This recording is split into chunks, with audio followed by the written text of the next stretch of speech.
friends, and welcome to Annie's Pink Chair, where we bring real, raw, relevant issues to the table from a woman's perspective with wit and wisdom. I'm so excited today because we have a guest in-house, and it's a very special guest. I've known this person for over a decade, and wow, does that not age us? I don't know. My friend Lori Wilhite is a wonderful woman of God. She leads Leading It and Loving It in Las Vegas, an international convention for women. And also with her husband, Judd Wilhite, Central Church. It's the largest church in Las Vegas, and it's a gorgeous church. Lori, I'm so happy that you're here. Oh, thank you so much for having me. It's always fun to get to hang out with you. I'm having like star issues right now because I think you're just so amazing. Oh, thank you. I have to say that just one thing, compliment you on how many years now with Leading It and Loving It? I started a little over 13 years ago. Yeah. So this year, and hey, I'm not saying any of the year was not good, but this year was absolutely like the top of the top. Oh, thank you. You all went way over. We're going to talk about that later so we can tell the audience what it actually is. But can you tell me what got you into ministry? Because I know you just told me earlier that you moved here about 18 years ago. Yeah. Well, I actually met my husband over 25 years. We're hitting our 25th anniversary soon. So almost 25 years. And I was in college and I saw this really cute preacher and decided I really wanted to meet him, and then got really close to it and chickened out because I'm that, much of a scaredy cat. But we ended up meeting a few months later, and I would have married him if he was flipping burgers somewhere. It wasn't about the ministry side of things, but it did draw me into a ministry world when we got married. And so we've been in ministry together for 25 years now. Wow. Which has been a huge blessing. And I will say, I think when we started in ministry together, I for sure knew God had a really special call on Judd's life. I wasn't quite so sure about me. I thought maybe God had messed up and made a mistake by calling me to marry Judd and to go into ministry. So it's been an interesting journey over the last 25 years, a lot of growth, a lot of learning, a lot of figuring myself out and getting comfortable with who God made me to be and the gifts and strengths and also a lot of weaknesses that I have and how he could use all of that in ministry. So it's been a really fun journey, both in the church and in the nonprofit world with Leading and Loving It and all of that. It's been a real blast. Wow. So where did you guys come from? We were born and raised, both of us, in Amarillo, Texas, which is usually the town people drive through. That's what we hear. I drove through there. I've driven through there, actually. That's what a lot of people say. That's where we both met and did our first few years of ministry together before we moved out west. So I don't hear I know that Amarillo's kind of on the top part, right? So the accent's really not there too much. Well, you should meet my mother. Oh, does she have an accent? Ours we've been gone for 20 years now, and so they've kind of chilled out, but my mom is still rocking a really good Texas But when accent. you go visit her, what happens to your accent? No, it for sure comes back. It comes really quickly. Yes. Right, because when I go to Minnesota, I sound like a Minnesota girl. Yeah, it's funny how it comes back so quickly. It's just really neat how you and Judd came to, Las Vegas. I mean, come on, this is the city of the ultimate sinners, whatever, right? Right. But what drew you? Did you guys get a phone call? Was it okay, we feel like we got to move to Las Vegas? We did. We were in California at the time and just had a real stirring in our hearts that something was coming up next. We knew it was time to move. I was pregnant with our second baby. And it was the worst time to be thinking about moving on to something else. But we just knew in our spirits something was coming. And we got a phone call about this church in Vegas. And my husband said, "What do you think about Vegas?" And I was like, how close to the Strip are we talking? He said, "I think you can see it from your backyard." And I thought, oh, great. I don't know if I can with these two babies. But I really feel like all that we've been through, especially my husband, all that he's been through in his life, really, it's just God's redemptive way, right? Of taking all the things that you've been through, all the hardships that you've been through, all the challenges that you have walked through. And he takes all of that and then redeems it and uses it for his purpose. And my husband had a drug addiction for about 4 years. When he was in junior high and high school, he got clean as a senior in high school and became a believer. And so taking that addiction past and then dropping it into the city built on all kinds of addictions has been pretty awesome. And so it has given us the privilege and honor of being able to help a lot of people who are struggling with addiction, who are struggling, with any kind of hurts, habits, hangups that they've got going on in their life. And he can do it from a place of understanding and compassion. Right. And it's been really beautiful. We've loved it. I did not know that about Judd. I remember something about, was he smoking pot? Oh, well, he did a lot. And pills too, huh? Did a lot of things. Whoa. He did. Yeah, he did. So then you guys got here and you got kind of like into that role. I mean, obviously you're a pastor's wife and you can't help but be a leader. Like, how do you not lead with your husband when he's leading a church like that? Well, you know what? I made an art of that, probably the first 10 years of how not to lead with your husband, even though he was leading. I let a lot of insecurity and a lot of fear hold me back for probably the first decade of our ministry together. When we were dating, Judd went to our pastor and said, what do you think about me asking Lori to marry me? And he said, you know what, Judd, your wife will make you or break you in ministry. And there's a lot of truth to that. But all I heard as a 21-year-old, barely 21, was I could break him in ministry. I'm going to break Judd. No. And I had such fear that I was going to do something, say something that could hurt his ministry that I felt he was so called to. And so for a long time, I felt so held back because I was so afraid I was going to do something to harm the ministry and impact that he could make. It wasn't for years that I realized there was a first half of that I could also make him. And so once I started to focus on, you know what, I can actually bring encouragement and use my gifts and use the strengths that God has given me to help increase the impact of our ministry together, and we can do it as a team. And once I made that shift, it was really, really impactful, not just for myself and the way I viewed leadership and the way I got on board with jumping into ministry as a team, but it also made an impact on our actual ministry and what we were able to do and the people we were able to reach. And so it was a real turning point for us.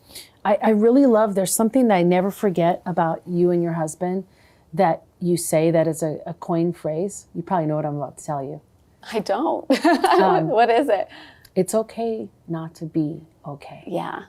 Yeah, we do. When I heard that for the first time, it was probably more than 15 years ago or a decade, whatever it was. I was like, that's true. Yeah. Yeah. People need to hear that message, that to walk in church or to believe in God, to give your life to Jesus, to serve God, you don't have to be perfect. That's right. So many people, I think, are held back from coming to church. They think, like, I'm just going to get my stuff worked out. And then I'll come to church, or then I'll become a Christian, or then I'll get baptized, or then I'll whatever their next step is in their spiritual journey. And it's just not that way. We don't see that in the pages of the Bible at all. But so if we can encourage people, like, it's okay to not be okay. Now, the Lord's not going to leave you that way. That's the beautiful thing about it. Yeah. But you don't have to come having it all figured out. Part of figuring it out is coming. Part of it, figuring it out, is being part of a church body and taking just small steps toward Jesus. And it's okay to not have it all figured out along the way. We'll figure it out together. I mean, obviously with your first 10 years, you were like, there was insecurities. And I mean, was it just that you didn't want to mess up? Were you petrified to mess up? Is that what you were? Absolutely. And what that ended up doing is really turning me inside on myself. I had a very lengthy list, as a lot of us do, of like every shortcoming I had, every weakness, every dumb thing I had ever said or mistake I had made. And I just kept like a running tally of that. And as I did that, and that just adds more and more and more weight onto your shoulders, I really started struggling with depression. I struggled with some pretty solid depression for a couple of years. And, the kind of depression where you feel like, I don't want to turn the lights on. I didn't want to get out of bed. Now I could walk into church with a smile on my face and I could trick everybody into thinking I was just fine. But at home, things were not fine. I was not okay. How many people do that, by the way? Because that's so many. Because we are really good actresses and actors, aren't we? We're pros at it. We really are. You were probably in your own heart expecting yourself to perform for the people at the church and maybe for your husband when you were not feeling your best? Sure. And I felt like there were all these expectations of me, many from other people, but most from myself. Expectations but that a lot of them, let's be honest, from people. Of course. So come on, Lori, you're the pastor's wife. I had all these expectations that I felt like I couldn't measure up to, whether it was expectations someone put on me or expectations that I put on myself. And I had all these expectations that I didn't feel like I could meet. And when you feel like that you're constantly just not measuring up, you're not good enough, you're not enough, that it's really takes a toll on you. And I remember it was really once I started to get back on my feet a little bit, get a little bit more grounded in like who God made me to be. I was standing in the Miami airport with a friend. We were going through the security line and I was having that moment, like that Moses moment, like when God calls Moses to go lead his people and Moses is like, oh, I'm not good enough. I'm not qualified. There's better people than me. And I was having that kind of moment in the security line at the airport. Having that like, oh, I don't know if I'm good enough for this pastor's wife gig. I don't know if I'm, a good enough mom, a good enough wife. I just had a whole list of things. And I had a friend put her arms on my shoulder and said, I just have to ask you, do you think God is sovereign? And I was like, well, this is an easy answer. The church answer is yes, God is sovereign. And she said, then I just have to ask you, do you think God made a mistake when he chose you to be the senior pastor's wife of your church? Do you think he made a mistake when he chose you to be Judd's wife or your kid's mom or this leadership role? And that was slow. I was slower to answer that.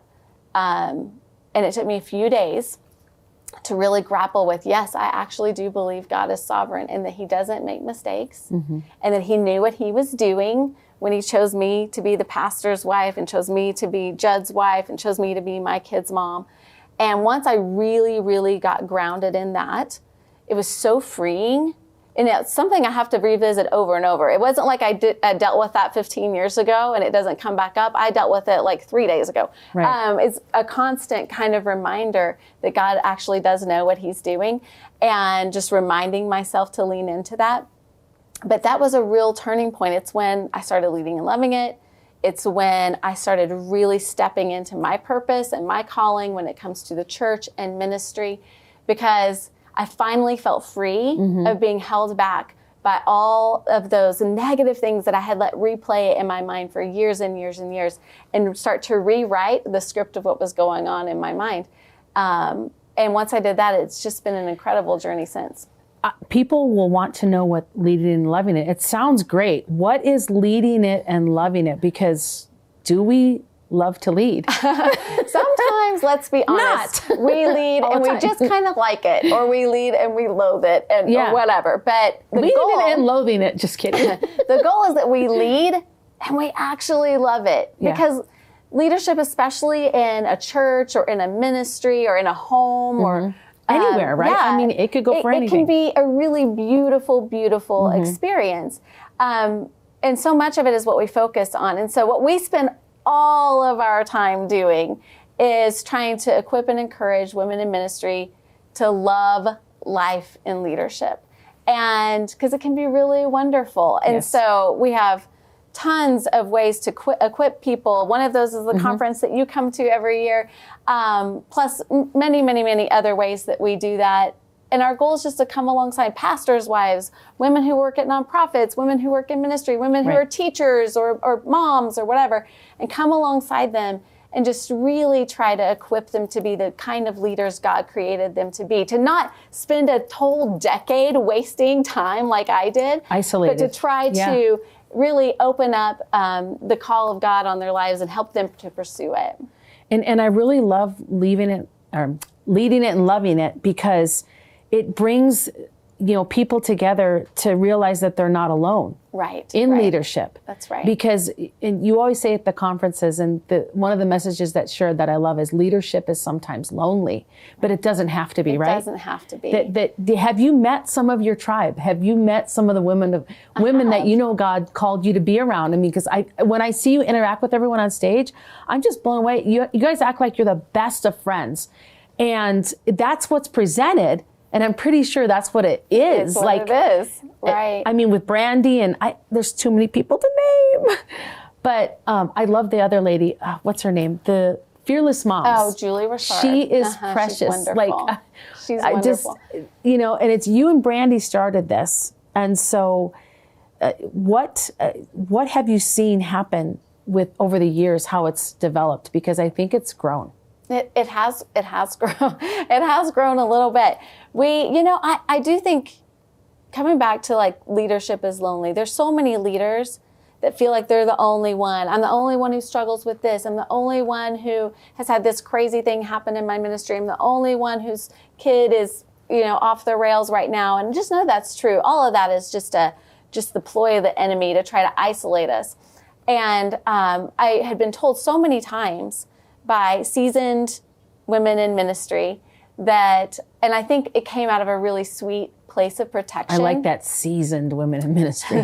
Now it's because now I'm seasoned, so I've figured out how to word that well. But tell me that I could not have friends if I was going to be in ministry. And I think their heart was to protect me. I get it. From pain, from hurt, But I actually found it to be more painful and more hurtful to be alone. Right. And so I have worked really, really hard for the past 15 years to develop real friendships in ministry. Like, forget the comparison to each other, forget the competition with each other, forget all of that. Let's cheerlead, support, encourage, champion one another, and actually have friendships. And yes, there's some painful moments. And yes, sometimes I've been hurt. But I think the benefit far outweighs the risk. It just takes a lot of intentionality and, a lot of refusing to be offended at each other and moving forward. And I've had some of the greatest friends ever. And my hope is that we've been able to bring that to other ministry people as well. So now we've got like 20,000 people that are part of Leading and Loving It. Oh, and gosh. It's been a joy. It's awesome. Did you ever think it was going to reach that number? No, of course not. Lori, I'm 200,000. Come on, let's go. 2 million. I would have thought 20 people. So no. You know what? I'm getting teary-eyed right now because I want to tell you, and the reason why I had you come on today was to tell you this as well, that I am so thankful for the call that God's put on your life. And that the first time I ever sat in that conference, I literally felt alone. But when I sat there and I watched you open up and the leaders that you had come on and share, it like set me free to another level in ministry. Oh, I'm so glad. And I want to encourage everyone out there that you need to get a hold of Lori and Leading It and Loving It. What is the website? The website is leadingandlovingit.com, and you can find it on Facebook and Instagram, all of that as well. So, okay, when I was sitting there, like I said, I was feeling that I was alone, but then I realized, look, I'm not alone because of what you were willing, that's the key. What you were willing to share out of your own personal pain. And trust me, we've all wanted to quit. I mean, did you ever want to quit? Like, did you just want to say, yes, of course. Judd, can I just stay home every day and cook cookies and play with my bulldog? Of course. Can I please do that? Because that's all I want to do. What kept you going? Do you think it was the new friendships or the potential of friendships that you could have in the future by having Leading and Loving It? It's definitely key to helping me stay encouraged and not, just having somebody to talk to, having someone that understands the shoes that you're walking in, the path that you're walking, having somebody to come alongside you is absolutely key. But I think the thing that has kept us in for the last 25 years is being really, really grounded and secure in the call of God on our lives. Because there are lots of hard things that happen in life and in leadership and in ministry, hard, hurtful things that happen. Right. That if you're not careful can sideline you. The majority of people who leave ministry leave because of the average of 8 people's words and actions. So what happens is we take the call of God on our lives and we run into 8 difficult people, and then we give up God's call on our lives because of a handful of people. Not okay, right? It's not okay. I had no idea. So, but we'll have to do another show, Laura. You got to break that down for me later. So what we want to do is just hold on to the call that God has on our lives, and that has been key, absolutely key for me. Lori, I did not know that. The 8 people, and I can definitely think of some people in my life that I could have quit. But what is the main reason why you did not quit? I just fundamentally, at my core, believe that the call of God in our lives is given by God and can only be taken by God. We're not going to hand it over to 8 people or 88 people that are trying to be hard on us. We stay in until the Lord tells us we're done. And so as long as God's call is on our lives, we stay in. And so that's really what has kept us grounded all this time. I love that. I liked what you said earlier, because you said, just 3 days ago, I was thinking, to myself, literally last Thursday, I'm being honest. Yes. I was like, man, should I just quit? I'm done. So this ties into this. You've written 5 books. Yes. Did you want to share all of them? And then we can talk about the last one. No, they're out there. You can check them out. Google her That's name. right. I don't know. Go to the website. But the one that we just got gifted, and I have not started, so you can spoil it for me. I haven't started reading it, but I know the ladies at Destiny House have read it already. They're like, I love this book. Ephesians, head held high. Yes. Tell me what that means. You wrote this, and this is one of your talents. You are a great writer. Oh, thank you. That's so kind. What do you mean by head held high? Well, this is really just a Bible study that dives into the book of Ephesians, because so many of us have so much weight on our shoulders, and maybe it's from stress or from insecurity that I battled, or maybe it's from just the financial mess that we find ourselves, or maybe our kids are doing stuff that are just breaking your heart, and we just carry this heavy, heavy weight on our shoulders. But it's just not how we're meant to be. We're children of God and saved by His grace and forgiven and free, and so we've got to learn to walk with our heads held high. And Ephesians is a beautiful, absolutely beautiful book of the Bible that really encourages us to learn who we are, leverage who we are, and then live who we are. And when we do that, it can really make a difference in the world. But first, we've got to just embrace that we're chosen. And when we do that, it really changes everything. It really causes us to walk with our heads held high. So that's what it's about. I'm super excited about it. It's really almost like the life mission that God has put on me is really like anchoring our identity in Him. And when we do that, it really changes our posture and it changes everything in our lives. Right. And because our spiritual clothing is in Ephesians, right? We got Ephesians 6, and we are in the army. We are soldiers of Christ. And some people be like, well, you guys going to war or something? Well, y'all don't see the war. It's spiritual mostly. But I really admire that you've leaned into your talent for writing, because obviously this is your 5th book. And what's really crazy about the way you write books, Lori, is they're all so different from each other. You wrote a book, Leading and Loving It. I did. You guys want to check it out? You guys picked that one up. You wrote a children's book, right? I wrote a book with my daughter. I wrote the adult version first. My name is Victorious, which is like trading off all those old junky, cruddy names that we all carry around. Like, I'm not good enough. Yes. I'm insecure, and trading them for the victorious names that God has for us. And then we did a teenage version of that. I did that with my daughter. And then I wrote one called Rise Up that's really based out of Ezra, the life of Ezra, and, talking about rise up, take courage, and go do it, which is Ezra 10:4. I love it because you take your life experiences and you're literally, you're writing these books about what God's done and what He can do in everyone's lives. And it's just so beautiful. Thank you. And you know what? You're such a warrior for God. And I feel like you have like a supernatural anointing to shepherd women that are wanting to quit. I'm one of them. Okay. And you also, I just want to thank you for leading and loving it, because my staff was so refreshed. I'm so glad. I'm not kidding you. They were like, this was the best present. I'm like, listen, Lori is a gift giver, isn't she? So I want to thank you for your call in your life and your obedience, of course, but just loving people right where they're at and just the kindness that you have in your heart for everyone. Thank you. And I'm so thankful that you didn't give up, Lori. Me too. You really inspire me. You too, Annie. And I can't wait to see you soon. Like, hopefully you can come on the show again, and me and Oz will come visit you guys at the church, and we would love or it. whatever, dinner or something. Yes, absolutely. So thanks for coming on Pink Chair today. Thank you so much for having me. You're welcome. All right, you guys, I'm so happy that Lori came on today. Don't forget to click on her website, and you can get all of her books, and her books are on Amazon as well. So thanks for joining Pink Chair today, and we'll see you on the next Annie's Pink Chair. Hi, friends. You know, when things aren't going our way and when life seems hopeless and everything's crashing around us left and right, it's just so easy to give up and lose our hope. But listen, if we have hope in God, we will surely never be disappointed.